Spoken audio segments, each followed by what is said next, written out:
का मंगले हर डाल पे सुगना का मंगले हर डाल विकास के दिदिया के आल मंगला गोइले बेटी के सोहाग भाग बेटी ले चौकावा बैठ कारे माई आई गोइले बेटी के सोहाग भाग बेटी ले चौकावा बैठ कहाँ रखबो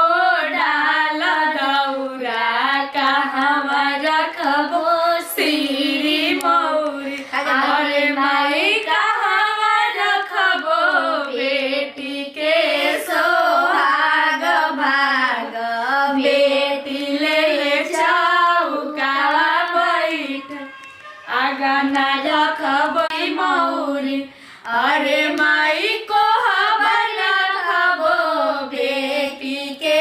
सोहाग भाग बेटी ले चौकावा बैठ। यार किसी का फरमाइश है कोठवा ऊपर पापा मुर्गा बोले। हाँ। ये वाला गाते हैं कोट मोरा वाला नु मुर्गा वाला खाने दीजिए आपको ऊपर एक कोठवा ऊपर पापा मोरवा बोले हो मोरवा बोलिया सोहावन लागे हो मोरवा बोलिया सोहावन लागे हो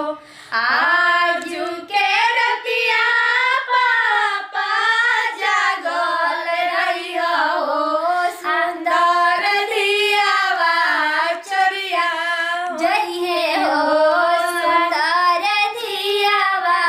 नावा दौलतिया पापा यही जे रही है हो अपन दियावा चोरिया जई है हो अपन दियावा चोरिया जई है हो ना जीबू डाल पे सुगना का मंगले हर डाल पे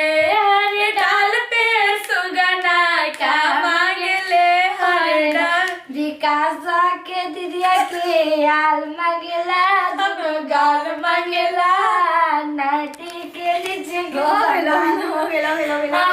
डाल पे कोई नहीं सब लोग गाते हैं कि बियाह से गाली गाते हैं गाली तो सब गाता है हम लोग क्या जियो भाभी लिख आई ये टोन है सुविवाह सरगम जी थैंक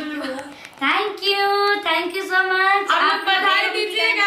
आप लोग को शादी मेरा देखने को मिलेगा लाइव में बहुत जल्द आप लोग मेरे माध्यम से देखिएगा आज सरगम का शादी